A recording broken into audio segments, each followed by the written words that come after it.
ya oke lah kalau misalnya memiliki diskresi untuk bisa turun langsung ke masyarakat, bisa tahu langsung tentang masyarakat kebutuhannya apa dan masalahnya apa, bisa tahu langsung akar masalah seperti apa. Tapi jangan lupa, jangan one man show. Oh, iya. Itu lagi catatannya, karena balik lagi, pekerjaan-pekerjaan yang harusnya dilakukan oleh beliau itu harusnya perangkat yang lain atau orang-orang berwenang yang lain, nggak perlu harus beliau sampai menyelesaikan semua ya. Dan balik lagi, itu bisa menjadi persepsi yang menimbulkan stigma bahwa ya beliau ini sebenarnya melakukan gebrakan atau pencitraan gitu ya.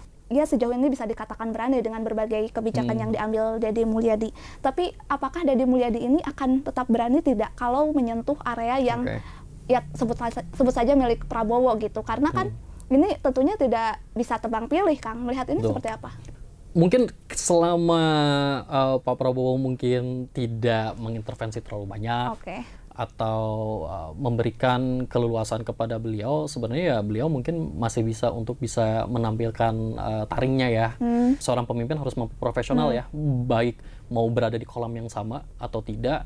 Ya kalau memang beliau menjunjung tinggi keberanian atas kebenaran, harusnya tetap harus dijunjung. Justru akan jadi pertanyaan, kalau keberanian tersebut ternyata tidak bisa beliau lakukan di tingkat pusat atau nasional, khususnya ke Pak Prabowo, ya berarti tanda tanya. Apakah selama ini yang beliau lakukan ini, gebrakan-gebrakan dan keberanian ini, itu balik lagi, apakah untuk pencitraan atau bahkan mungkin manifestasi politik untuk elektabilitas politik di masa mendatang. Kalau saya minta penilaian dari 1 sampai 10, Deddy Mulyadi berapa nih nilainya, kan? Waduh. Dari kebijakan, gaya kepemimpinan. Mungkin ada di range 65 gitu ya. Oke, kita lihat ke depannya ya, Kang. Betul. Karena balik lagi ya, segala sesuatu yang instan memang nikmat di awal, tapi kita tidak akan pernah bisa berekspektasi bahkan memanifestasikan sesuatu itu sesuai dengan nilai yang kita inginkan ya. Jadi buat saya sih kayaknya masih di 65 lah.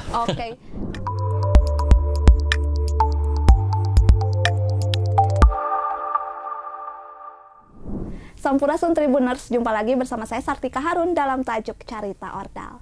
Tribuners, Carita Ordal hadir dalam format yang berbeda. Jika biasanya saya sendirian kalau bahas soal Deddy Mulyadi, kali ini saya ditemani oleh seorang narasumber yang sudah hadir di studio Tribun Jabar. Langsung saja kita sapa, ada Kang Muhammad Mauliza. Apa kabar, Kang?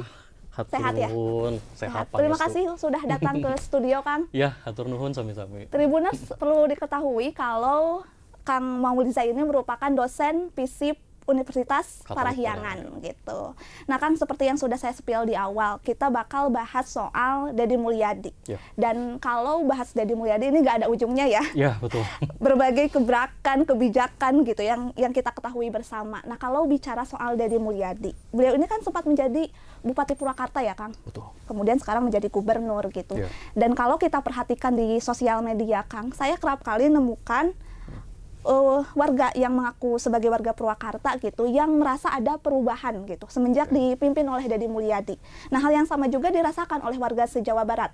Nah, melihat hal ini, Kang, seperti apa gitu? Apakah dengan adanya suara-suara dari masyarakat itu bisa dikatakan bahwa ya Deddy Mulyadi itu memang bekerja untuk rakyat, atau melihat hal ini bagaimana, Kang? Terima kasih Teh Sartika.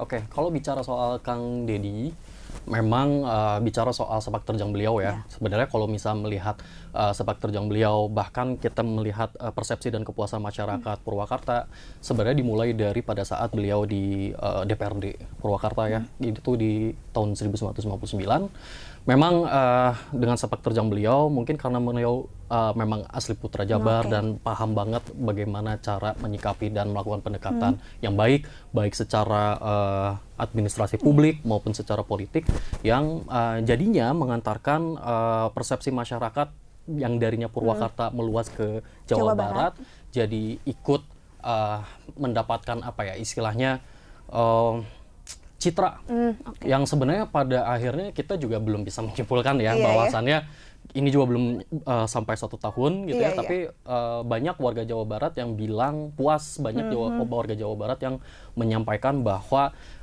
Kang Deddy bagus gitu ya, padahal saat ini kan yang Kang Deddy lakukan kalau dalam proses istilahnya eksekusi kebijakan, beliau kan masih tahap dalam adopsi ya, belum sepenuhnya kita bisa merasakan dampak secara jangka panjang. Tapi itulah yang mungkin bisa jadi modal penting juga buat beliau untuk jadi impresi yang baik lah ya di awal. Jadi ini belum bisa disimpulkan memang untuk kepentingan rakyat gitu, untuk Jawa Barat belum bisa ya, belum bisa dilihat. Berdasarkan data dan empiris, betul. Masalahnya gini, kalau misalnya melihat empiris, melihat sepak terjang beliau pada saat dulu di Purwakarta, ya oke lah kita bisa sampaikan Tapi balik lagi ya, kita nggak bisa membandingkan daerah yang levelnya kota, madya atau kabupaten dengan seluas provinsi, yang dimana ya beliau kan lebih luhur lagi ya tingkatan daerahnya, dan pasti standar gitu ya dari kinerja beliau nggak akan sama lagi. Jadi bukan berarti kita punya apa ya, istilahnya punya ekspektasi lebih pasti dan berharap optimis beliau bisa. Tapi balik lagi jangan terlalu terburu-buru begitu, karena balik lagi ya standar kinerja di level daerah kan masing-masing berbeda. Dan ingat bahwa tingkatan provinsi itu pasti punya standar yang lebih kalau dibandingkan pada saat dulu beliau di Purwakarta. Nah Kang, kalau kita flashback ke belakang gitu, Deddy Mulyadi sebelum dilantik gitu, beliau ini memilih untuk bekerja lebih dini, lebih awal gitu, dengan melakukan pertemuan dengan sejumlah tokoh gitu, misalnya dengan Susi Pujiastuti, kemudian beliau melakukan rapat gitu dengan jajaran Pemprov Jabar gitu. Nah sebenarnya apa sih yang ingin dibangun oleh Deddy Mulyadi? Representasinya apa? Karena kalau kita bicara citra dan popularitas gitu Kang, ya Deddy Mulyadi sudah dikenal masyarakat gitu, tapi apa yang ingin dibangun gitu? Bekerja lebih awal Kang. Sebenarnya kalau kita ngambil perspektif netral, kita bisa ngambil dari beberapa aspek ya. Kalau kita bicara soal istilahnya seorang pemimpin menjadi sebuah simbol dari representasi daerahnya, ya kita bisa lihat bahwa memang apa yang dilakukan oleh beliau itu menjadi sebuah inovasi dan gebrakan yang mungkin nggak semua kepala daerah lakukan, yang pada akhirnya adalah berorientasi menjadi pemimpin yang populis, yang dimana kayaknya enak nih kalau kita bisa bikin forecasting dulu sebelum benar-benar resmi dilantik. Kayaknya enak nih kalau kita bisa scanning dulu masalah yang ada. Karena pada akhirnya adalah mungkin jangkauan yang beliau harapkan adalah oke lah kalau Purwakarta sudah paham ya. Dan mungkin sebagian orang menganggap bahwa sangat homogenik ya antara daerah di masing-masing kota dan kabupaten di Jawa Barat. Tapi balik lagi karena tingkatannya ini provinsi, mungkin ya kalau kita berprasangka baik ya, itu yang dilakukan beliau untuk bisa melakukan forecasting, scanning, supaya bisa mungkin lebih tepat guna. Tapi balik lagi ya, ada kontranya adalah ya balik lagi mungkin karena juga bisa beliau menciptakan, balik lagi soal citra di sini. Jadi gebrakan yang dilakukan beliau itu memang bisa dimaknai dengan beberapa pemaknaan ya. Balik lagi mungkin bisa karena salah satu bagian dari apa yang dikerjakan sama salah satu bagian dari apa yang ingin dibangun citranya. Ya balik lagi ya, impresi sangat penting ya Teh. Jadi mungkin dengan salah satu cara beliau melakukan inisiatif seperti itu mungkin juga ingin meningkatkan kepercayaan publik lebih dini mungkin ya. Tapi kalau dilihat gitu Kang, apakah dengan bekerja lebih dini itu bisa dikatakan Deddy Mulyadi itu serius membangun Jawa Barat lebih baik Kang? Ya, itu nggak bisa jadi indikator ya.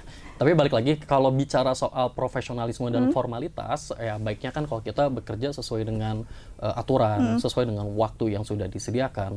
Tapi memang kalau secara informal dan mungkin pendekatannya lebih ke bawah gitu ya, kalau kita bisa bilang mungkin gaya kepemimpinan ini bisa disebut sebagai down to earth leadership.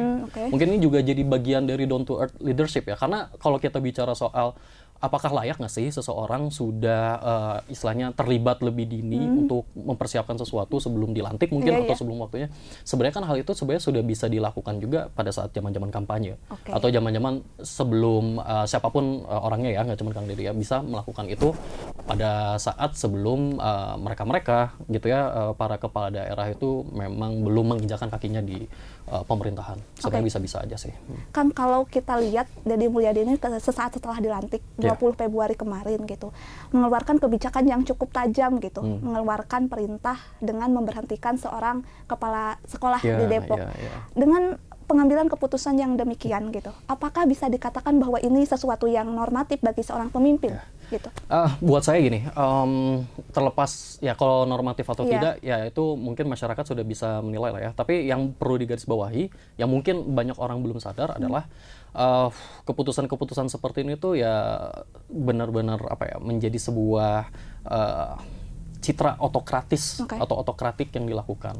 Jadi balik lagi ya, kalau bicara soal otokratik berarti bicara soal yang namanya pemimpin ini, tapi dibedakan ya dengan otoriter ya. Jadi kalau otokratik itu ya mengambil sebuah keputusan secara sentralistik, tapi ya balik lagi ya, mungkin pendekatannya secara bottom up yang dimana ngerasa bahwa keputusan yang ambil secepat itu, sekontroversial itu, menurut beliau memang harus dilakukan. Karena balik lagi, sebenarnya ada yang namanya diskresi ya. Diskresi dilakukan oleh kepala daerah, pasti pertimbangannya adalah urgensi. Nah, maksudnya balik lagi, urgensi ini kan setiap orang punya batas standarnya masing-masing ya, apa yang dikategorikan urgensi atau tidak. Tapi saya rasa memang balik lagi ya, kalau misalnya dalam etika administrasi publik gitu ya, kalau dalam istilahnya mengambil sebuah keputusan atau kebijakan kan ada tahapan-tahapan yang harus bisa kita lalui gitu ya, nggak sembarangan melakukan diskresi terhadap alur prosesnya. Jadi ya balik lagi ya, wajar sih kalau dibilang kontra atau kontroversial, jadi bisa jadi apa ya, buat sebagian yang mengerti tentang alur kebijakan mungkin itu sesuatu yang tidak baik. Tapi balik lagi, masyarakat kan banyak yang istilahnya berharap atau berorientasi dengan hasil ya, dan mungkin buat kepuasan masyarakat sendiri itu terpenuhi. Tapi secara etika administrasi publik sebenarnya hal tersebut perlu dipertimbangkan ya.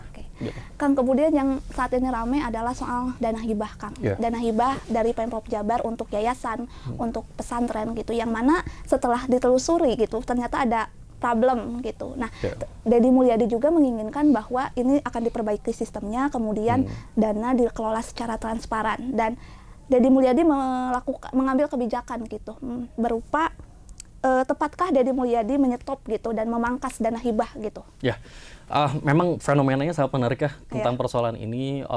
Kita ketahui bahwasannya banyak ternyata yayasan-yayasan bodong gitu ya. Apalagi balik lagi ya, kalau di negara kita ini kan selalu menjadi sesuatu yang menjadi magnet kalau yayasan ini berkedok keyakinan atau keagamaan seseorang.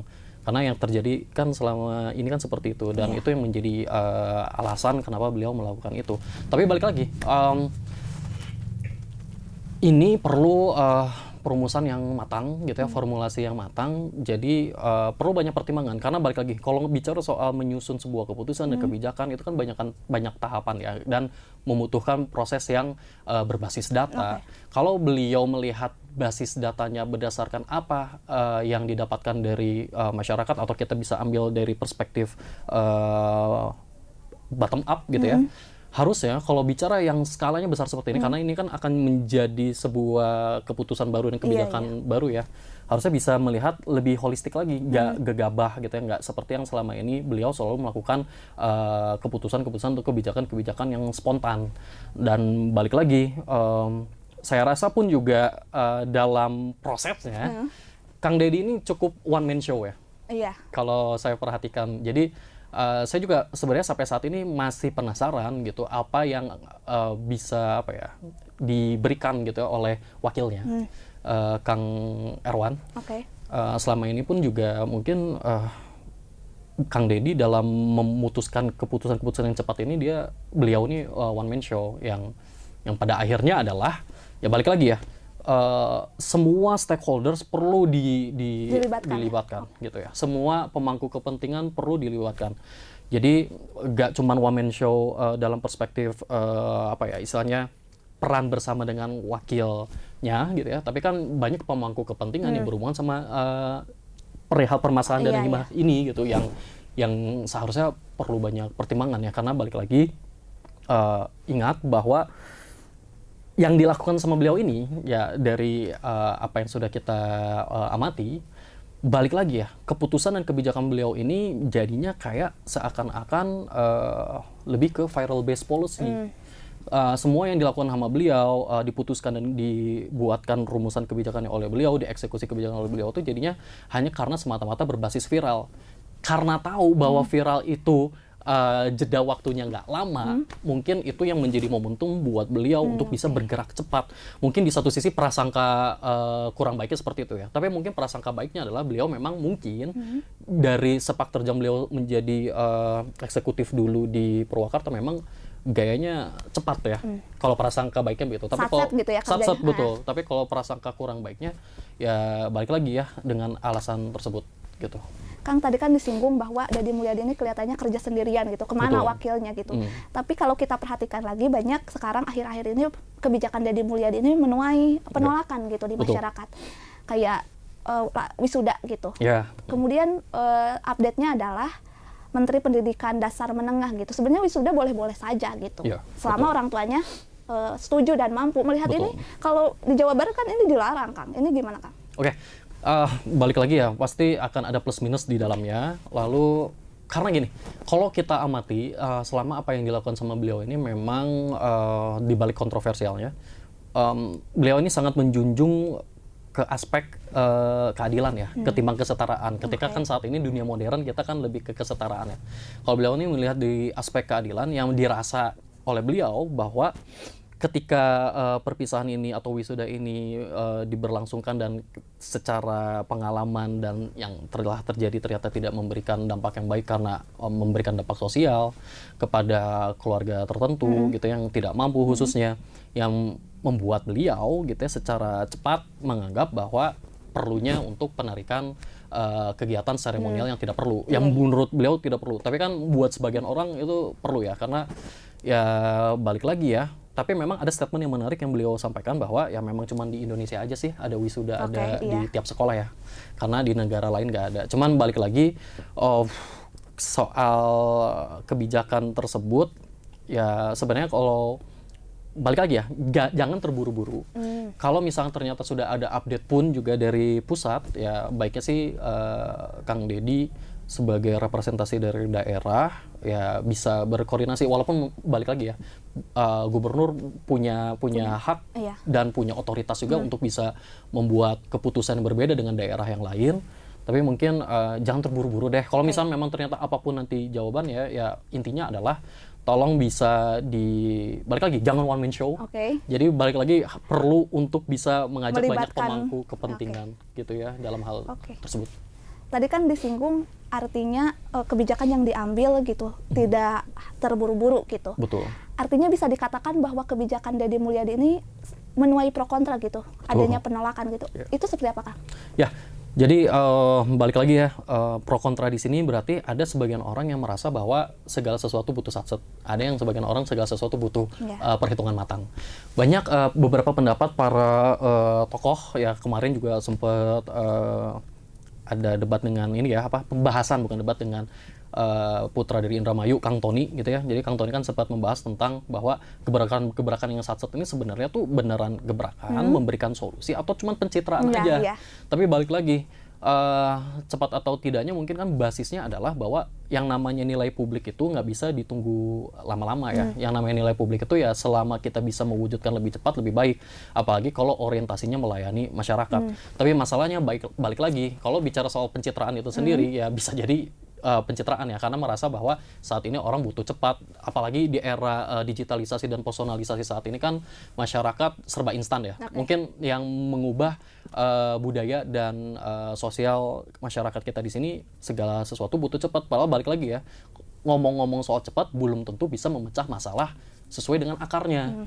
Karena balik lagi untuk bisa menemukan masalah sesuai dengan akar masalahnya kan butuh waktu ya, nggak bisa sebentar. Tapi saya rasa paling tidak dengan inisiasi beliau untuk bisa mau istilahnya melakukan kegiatan street level birokrasi gitu ya, yang dimana turun ke jalan atau street level birokrasi atau manajemen by walking around, bahasa oke-nya dari belusukan gitu ya.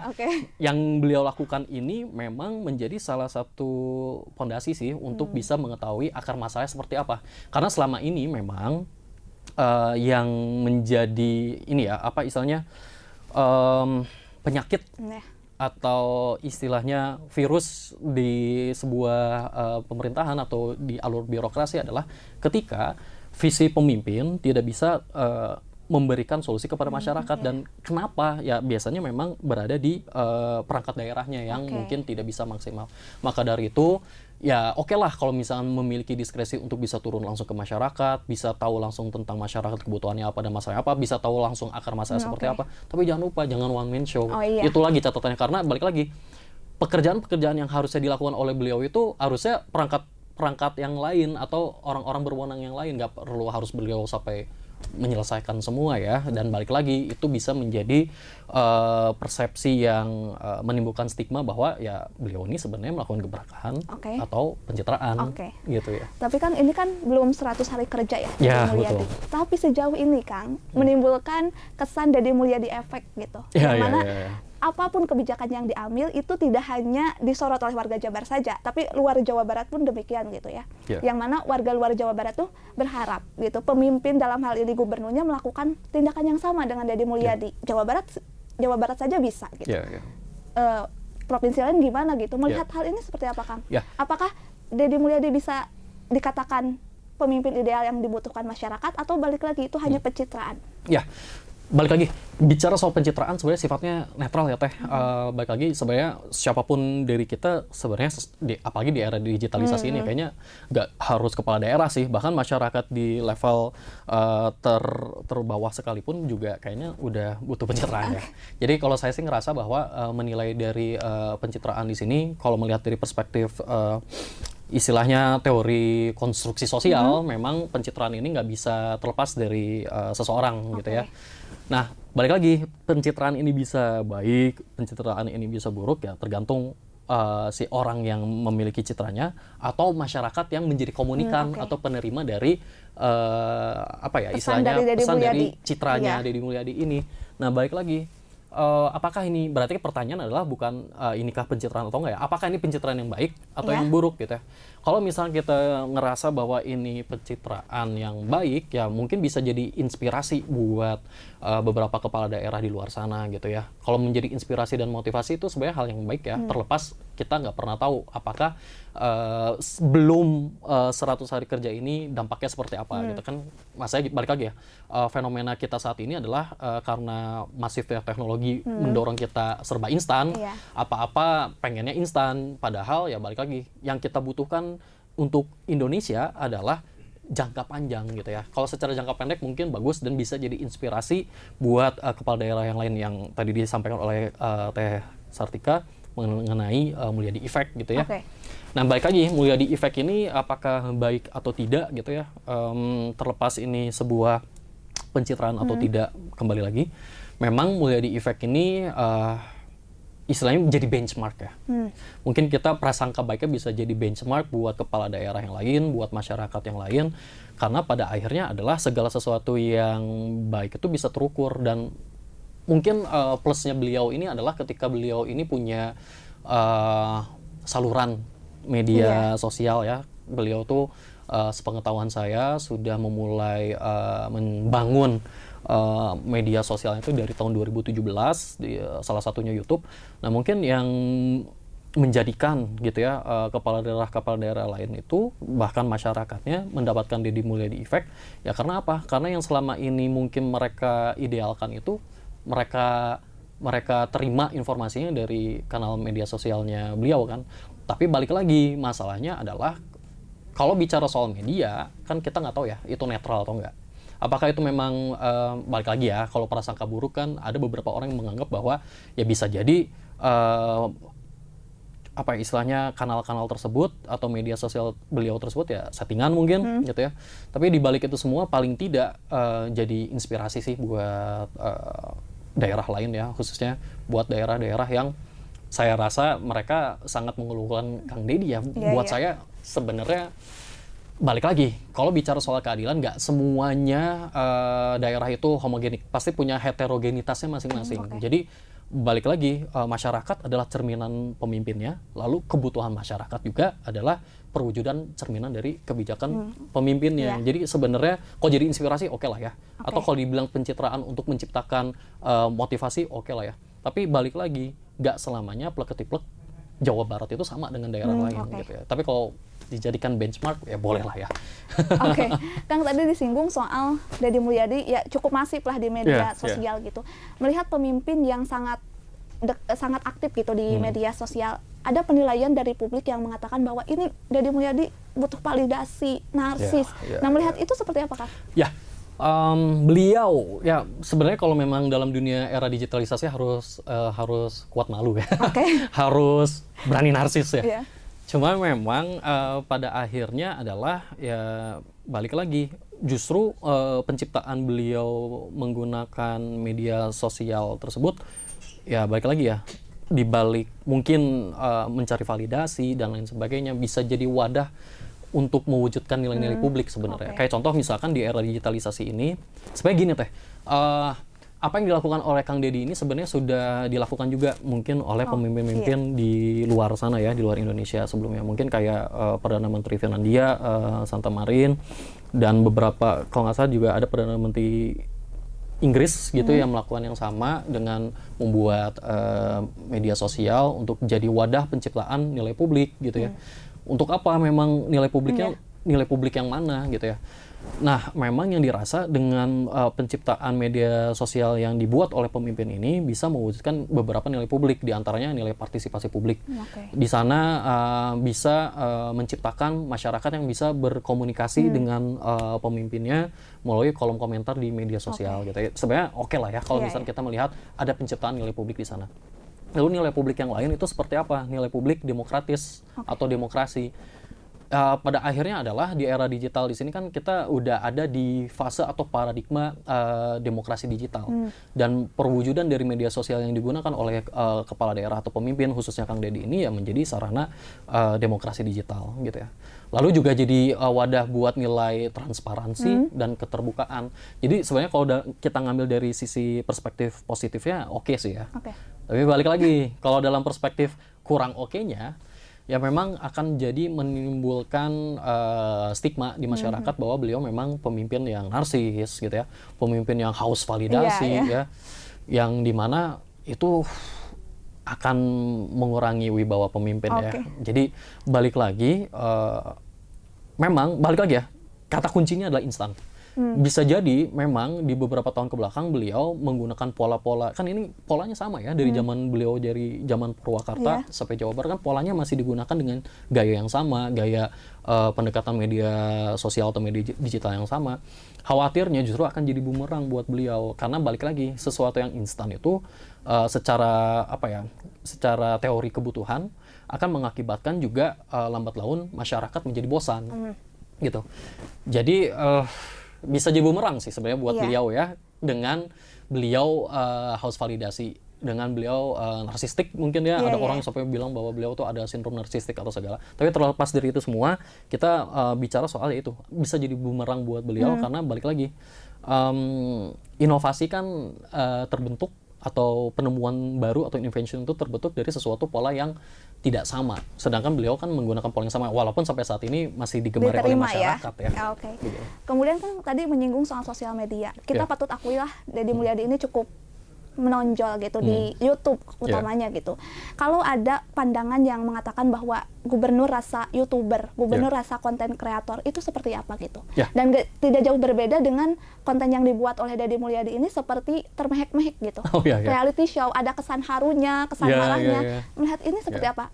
Ini dilihat dari seorang pemimpin, Kang. Ya, betul.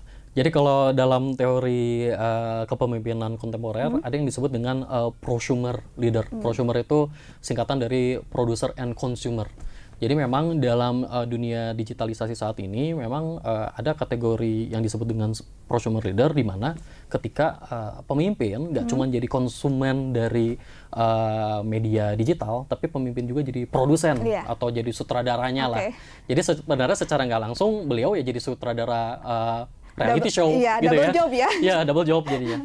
Dan memang hal ini harus diakui ya, apakah akan mencederai etika administrasi publik beliau sebagai seorang birokrat, atau misalkan menjadi sebuah penyakit administrasi publik itu sendiri. Tapi yang jelas memang kesan ini harus perlu dipertimbangkan oleh beliau ya, karena nggak selamanya segala sesuatu itu harus dibuka di sosial media gitu ya, karena kan balik lagi ya, pemimpin punya batasan-batasan tertentu yang nggak selamanya harus bisa istilahnya didekatkan kepada masyarakat. Yang karena pada akhirnya akan menimbulkan mungkin stereotip baru atau stigma baru yang dimana standar pemimpin Indonesia itu yang harus kayak Kang Deddy, padahal kan enggak ya. Maksudnya pemimpin yang baik kan nggak mesti harus punya YouTube channel, gitu, nggak mesti harus punya media sosial yang seperti beliau gitu ya. Dan itu yang perlu patut digarisbawahi ya, bahwasannya ya balik lagi prosumer leader itu memang penting di era digital, cuman ya kayaknya perlu ada aturan khusus kayaknya khusus untuk balik lagi ya, kalau dalam administrasi publik itu kan ada etika profesi ya. Jadi mungkin saat ini mungkin belum menjadi sesuatu yang menjadi perhatian atau isu besar, tapi suatu saat kayaknya perlu ya kita untuk bisa merancang etika profesi khusus dalam birokrasi atau administrasi publik ini, tentang ya tadi ya jadinya punya stigma double job itu, padahal kan itu bisa menumpahi profesionalisme di dalam administrasi publik itu sendiri ya, atau birokrasi itu sendiri.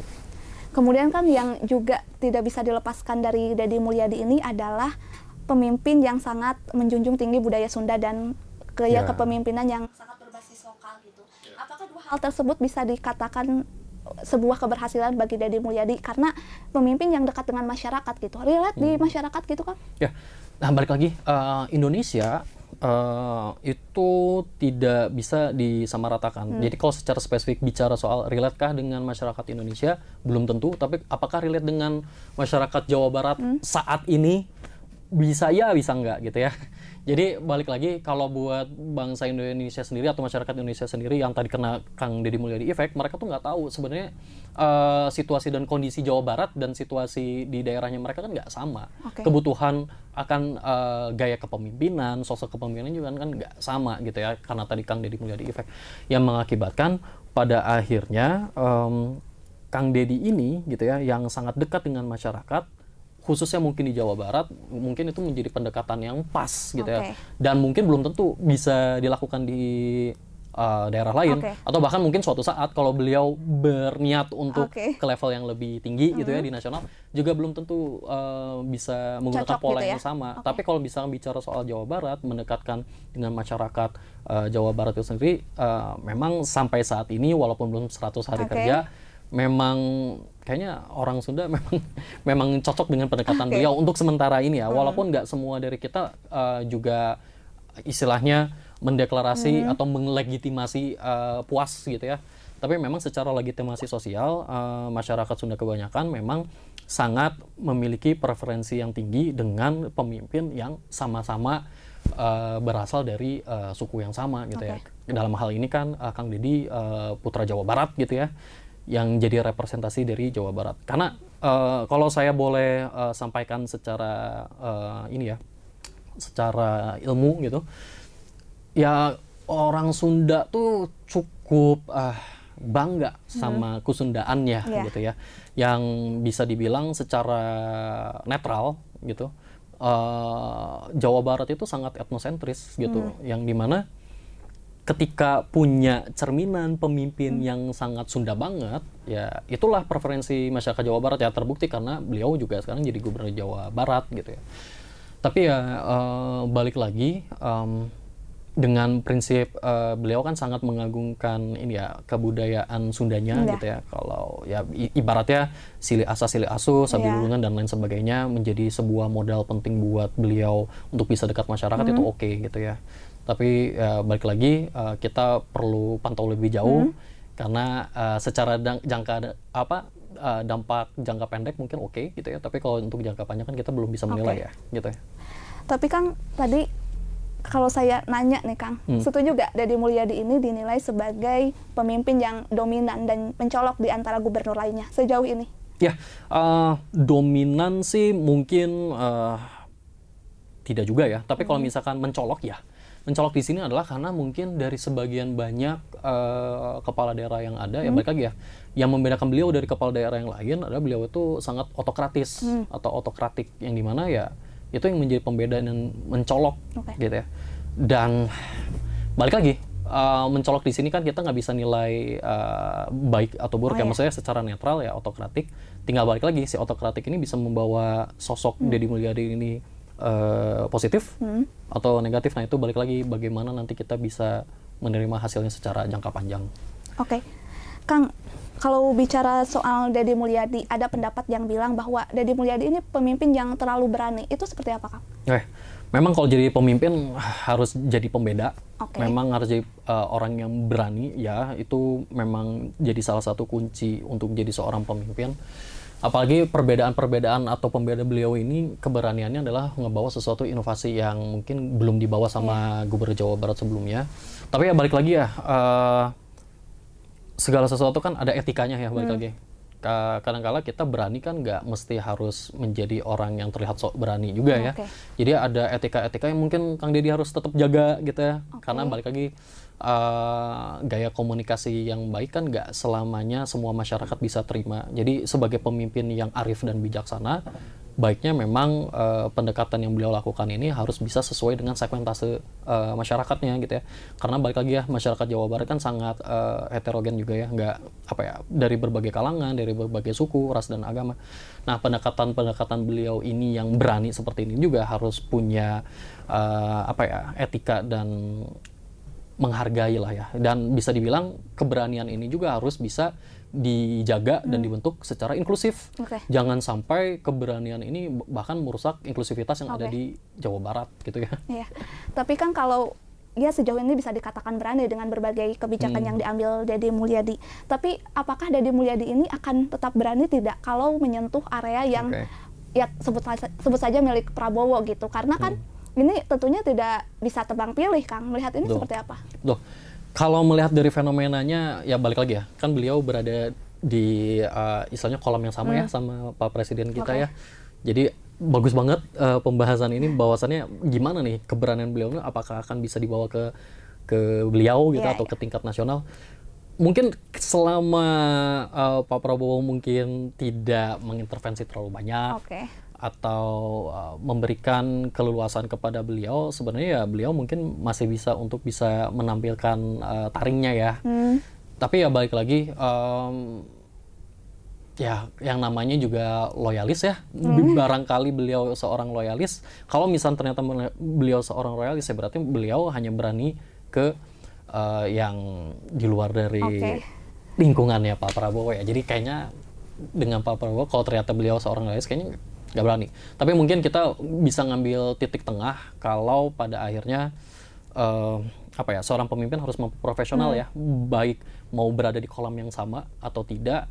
Ya kalau memang beliau menjunjung tinggi keberanian atas kebenaran, harusnya tetap harus dijunjung. Justru akan jadi pertanyaan kalau keberanian tersebut ternyata tidak bisa beliau lakukan di tingkat pusat atau nasional, khususnya ke Pak Prabowo, ya berarti tanda tanya. Apakah selama ini yang beliau lakukan ini, gebrakan-gebrakan dan keberanian ini, itu balik lagi, apakah untuk pencitraan atau bahkan mungkin manifestasi politik untuk elektabilitas politik di masa mendatang.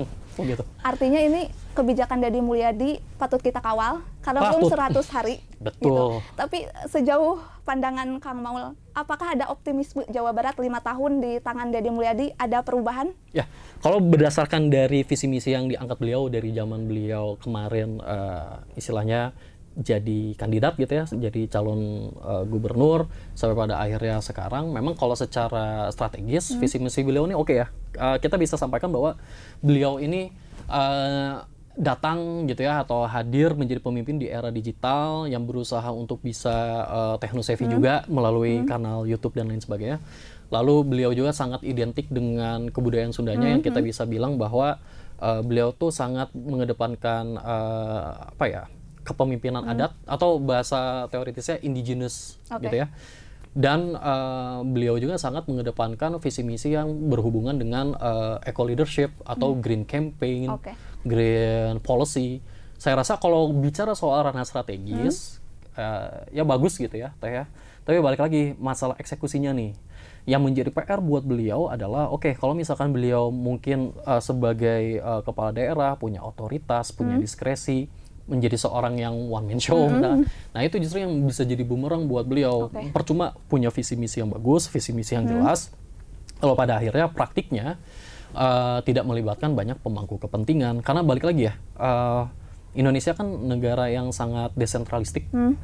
Kalaupun memang suatu daerah khususnya mungkin Jawa Barat saat ini ternyata masyarakat membutuhkan pemimpin yang otokratik atau yang bersifat sentralistik. Tapi jangan lupa, maksudnya sentralistik gak semerta-merta harus segala sesuatu harus Kang Deddy lakukan. Kalau misalnya dilakukan seperti itu terus, secara jangka panjang kayaknya tidak sehat gitu ya. Apa yang harus dilakukan sama perangkat daerah lain gitu? Karena pada akhirnya adalah tidak ada simbiosis mutualisme yang terjadi antar perangkat daerah gitu ya.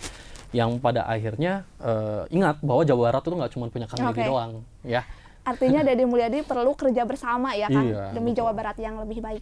Walaupun belum 100 hari Kang, tapi kalau saya minta penilaian dari 1 sampai 10, Deddy Mulyadi berapa nih nilainya Kang? Waduh. Dari kebijakan, gaya kepemimpinan, kira-kira berapa? Mungkin ya nggak cuma ngomongin dampak ya, kita ngomongin soal tadi ya, gaya kepemimpinan, bicara soal kebijakan, keputusan.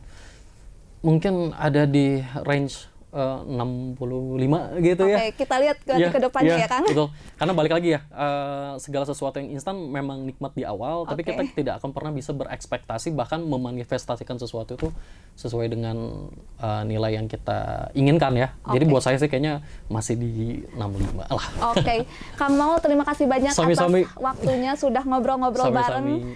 Terima kasih banyak, semoga sukses selalu Kang. Hatur nuhun. Tribuners, tuntas sudah program kebersamaan kita dalam Tajuk Carita Ordal. Terus perbaharui informasi Anda dalam Tajuk Carita Ordal di kanal YouTube Tribun Jabar. Saya Sartika Harun pamit, terima kasih atas atensi Anda. Sampai jumpa.